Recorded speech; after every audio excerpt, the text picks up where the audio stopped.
Producers of cannabis could soon be allowed to grow their crops the old-fashioned way. The federal government is expected to legalize outdoor production this week. That's according to our friends at the Globe and Mail. As of now, when pot becomes legal in October, the only legal supply of bud will come from indoor facilities, but Canada's health ministry says outdoor cultivation will come with strict rules. A number of cannabis producers have been waiting to expand their operations to outdoor production. One such producer is CannTrust. The company plans to invest $40 million. Chief Executive Eric Paul joins us now to discuss this. Eric, what is the price difference between growing inside and growing outside?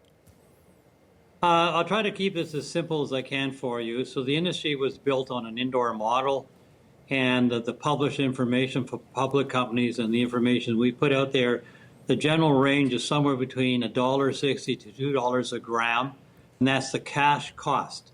That's the direct input cost of labor, fertilizer, electricity, etc. So that's a traditional indoor model. Right. The next step in that process is our indoor facility, which is sort of at the top of that metric.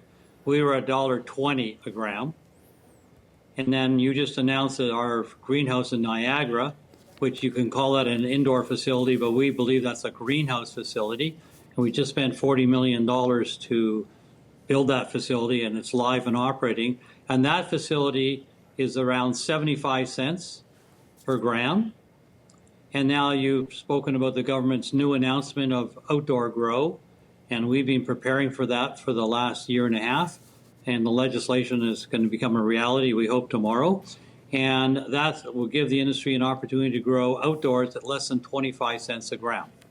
My goodness. So good news for consumers, to be sure. A lot of the industry association itself, speaking for a lot of the bigger players in the industry, have lobbied against this, saying there are safety concerns, there are, they could get stolen, they could have the crop meddled with. What do you make of those concerns?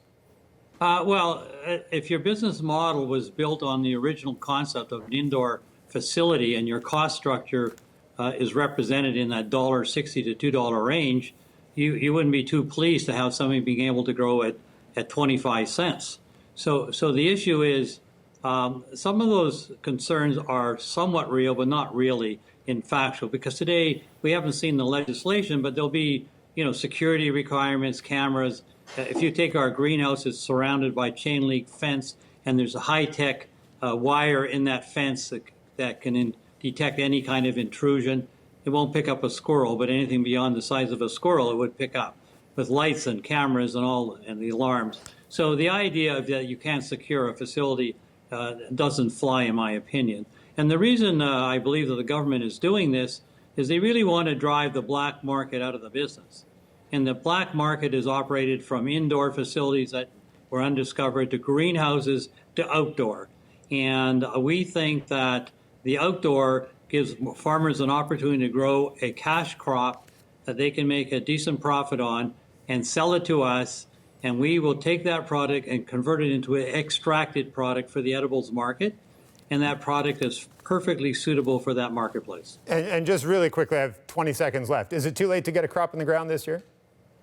No, as a matter of fact, if you could come out to Niagara in about 2 weeks, you'll see our next generation, our low-tech greenhouse with high-tech genetics, and we're going to be planting in there in about 4 weeks. All right, Eric, I just might take you up on that. Eric Paul, CEO of CannTrust, thanks for doing this. My pleasure, thank you.